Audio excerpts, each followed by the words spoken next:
Crimson lightning blink हमेशा उसके दुश्मनों पर काम करता था। उसने कभी अपने सबसे अजीब सपनों में भी नहीं सोचा था कि बूढ़ा आदमी क्रिम्सन लाइटनिंग ब्लिंक की पूरी शक्ति को झेलने में सक्षम होगा और फिर भी बिना किसी चोट के जीवित रहेगा। उसके शरीर पर एक भी खरोंच नहीं है। आखिर उसने क्या किया? आदित्य ने उस दृश्य को याद करने की कोशिश की जब 7 वोल्ट की लाल बिजली एशले पर गिरी थी। उस समय सब कुछ बहुत तेजी से हुआ था। बूढ़ा आदमी इतनी तेजी से उड़ गया कि आदित्य उसे देख नहीं पाया, लेकिन जिस क्षण 7 वोल्ट एशले के शरीर पर लगे, आदित्य को याद है कि बूढ़े आदमी के दाहिने हाथ पर पहने जैड मनके से एक रहस्यमय हरी रोशनी चमक रही थी। तुम अपनी कलाकृति का उपयोग करके जीवित रहने में सफल रहे, लेकिन अब तुम्हारी जान कौन बचाएगा? एशले ने आदित्य को घृणा से देखा। अगर दुनिया को पता चल जाए कि एक शीर्ष 5वें क्रम का व्यक्ति एकमात्र शुरुआती 3 क्रम के व्यक्ति द्वारा अपमानित किया जा रहा है, तो एशले अपना सारा चेहरा खो देगा। लड़ाई की शुरुआत में एशले इस लड़ाई को हल्के में ले रहा था क्योंकि उसे विश्वास था कि वह आदित्य को आसानी से मार सकता है। लेकिन लड़ाई के इस चरण में एशले को यह भी यकीन नहीं था कि वह लड़ाई के अंत तक जीवित रह पाएगा या नहीं। खासकर अगर आदित्य ने पहले से ही बिजली की चाल का इस्तेमाल किया, तो एशले जानता था कि वह इसे चकमा नहीं दे सकता। एशले की आंखें गुस्से से लाल हो गईं। उसने अपने सुनहरे भाले में मैना भर दिया, जिससे सुनहरे भाले में एक अतिरिक्त सुनहरी चमक आ गई। ये देखकर आदित्य ने भी अपने एडमांडाइट डूमब्लेड के साथ ऐसा ही किया। हालांकि चमकने के बजाय काली तलवार एक गहरे आभा से ढकी हुई थी जिसमें क्रिम्सन बिजली चमक रही थी। आदित्य, मैं चाहता हूं कि तुम मर जाओ। ये कहते हुए एशले ने अपनी पूरी ताकत और शक्ति का इस्तेमाल करते हुए आदित्य पर भाला फेंका। जवाब में आदित्य ने भी वैसा ही किया। दूर से एलिसिया, नोआ, सिल्वी और नोरा ने प्रकाश की एक सुनहरी किरण और उस पर लाल बिजली के साथ प्रकाश की एक गहरी बैंगनी किरण को टकराते हुए देखा। ये जानते हुए कि इस टक्कर की शॉकवेव आदित्य को चोट पहुंचा सकती है, वह टक्कर होने से पहले ही जल्दी से दूर चला गया। बूढ़े आदमी एशले ने भी ऐसा ही किया। भाले और काली तलवार के टकराने के ठीक बाद हर जगह रोशनी की एक तेज चमक फैल गई, जिसने रेंज में मौजूद सभी लोगों को अंधा कर दिया। यहाँ तक कि एशले और आदित्य को भी अपनी आंखें बंद करनी पड़ी क्योंकि रोशनी बहुत तेज थी। तीव्र चमकीली रोशनी के बाद जो हुआ वह एक ऐसा विश्व विनाशक विस्फोट था जिसने स्वर्गीय हेमलॉक 1 के पूरे आंतरिक क्षेत्र को हिलाकर रख दिया। बूम! हालांकि आदित्य और एशले दोनों ने टक्कर से पहले ही पीछे हटना शुरू कर दिया था, लेकिन विस्फोट इतना बड़ा था कि उसने तुरंत उन्हें पकड़ लिया। उस समय दोनों ने अपने शरीर को सुरक्षित रखने के लिए मैना का इस्तेमाल किया। अपने शरीर को मैना से ढकने के अलावा आदित्य ने खुद को क्रिम्सन फ्लेम के एक गोले से घेरना भी सुनिश्चित किया, जिससे उसकी सुरक्षा और बढ़ गई, क्योंकि उसे पता था कि सामान्य लॉ भी क्रिम्सन फ्लेम को प्रभावित नहीं करेगी।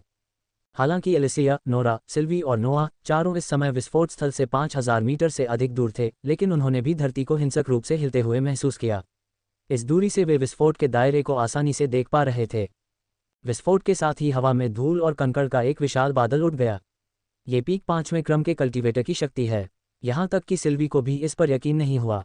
यह विस्फोट इथरियल साम्राज्य की पूरी राजधानी को आसानी से नष्ट कर सकता था। इस बीच एलिसिया को आदित्य के बारे में चिंता होने लगी। हालांकि एलिसिया ने आदित्य को पहले भी कई बार 4th ऑर्डर के साधकों के खिलाफ लड़ते देखा है, लेकिन उसने उसे कभी 5th ऑर्डर के साधकों से लड़ते नहीं देखा। इस बीच विस्फोट के बाद आदित्य और एशले दोनों एक दूसरे की तरफ दौड़ पड़े। इस समय दोनों एक दूसरे के खून के प्यासे थे। दोनों की गति को देखते हुए कुछ ही सेकंड में दोनों ने 1000 मीटर की दूरी तय कर ली। लाल ज्वाला पब फ्यूचर द्वारा विज्ञापन। आदित्य ने इस मन का 300 जोड़ हिस्सा क्रिम्सन फ्लेम का एक विशाल गोला बनाने में लगाया। क्रिम्सन फ्लेम रोब लगभग 250 मीटर बड़ा था। जैसे ही उसने क्रिम्सन फ्लेम ऑर्ब बनाना समाप्त किया, स्वर्गीय हेमलॉक 1 में हर जीवित प्राणी इसे देखने में सक्षम हो गया। आदित्य ने एक और 50 जोड़ खर्च करके यही नहीं रोका, उसने क्रिम्सन फ्लेम ऑर्ब सर्पिल बनाया। उसका मैना पूल कितना बड़ा है! बूढ़े आदमी एशले का चेहरा थोड़ा पीला पड़ गया क्योंकि वह विशाल विशाल लाल रंग की लौ के गोले को देख रहा था। 250 मीटर बड़े लाल रंग के गोले के सामने, जो पूरी दुनिया को निगल गया लगता है, एशले का आकार एक चींटी के आकार के बराबर था, जबकि उसका आकार सिर्फ 2 मीटर था। लाल रंग की लौ का गोला लगभग 250 मीटर बड़ा था। ये ज्वाला बहुत खतरनाक है। एशले ने देखा कि भले ही ज्वाला ने कुछ नहीं किया हो, लेकिन इसके दिखने से आसपास का तापमान बहुत तेजी से बढ़ गया था। क्रिम्सन फ्लेम ऑर्ब के पास के पेड़, घास और झाड़ियां जलने लगीं, जबकि ज्वाला ने उन्हें छुआ तक नहीं था। भयानक गर्मी के कारण पत्थर अभी अभी पिघलने लगे थे। तूफान की वजह से हो रही बारिश भी रुक गई, बल्कि लाल रंग की लौ के तापमान की वजह से बारिश की बूंदें भाप बनकर उड़ रही थीं। अगर आदित्य ने अपने कपड़ों पर मैना नहीं लपेटी होती तो शायद उसके कपड़े भी तापमान की वजह से जल जाते। हालांकि उसके शरीर पर तापमान का कोई असर नहीं हुआ था, लेकिन उसके कपड़े उसके शरीर का हिस्सा नहीं थे। धमाका! आदित्य ने क्रिम्सन सूरज को उड़ा दिया जिसे उसने सिर्फ एशले के लिए बनाया था। क्रिम्सन ब्लेज ऑर्ब को अपनी ओर बढ़ता देख एशले ने जल्दी से अपने मन का एक बड़ा हिस्सा इस्तेमाल किया और अपनी दाहिनी मुट्ठी से जमीन पर पटक दिया। हमें और दूर जाना होगा।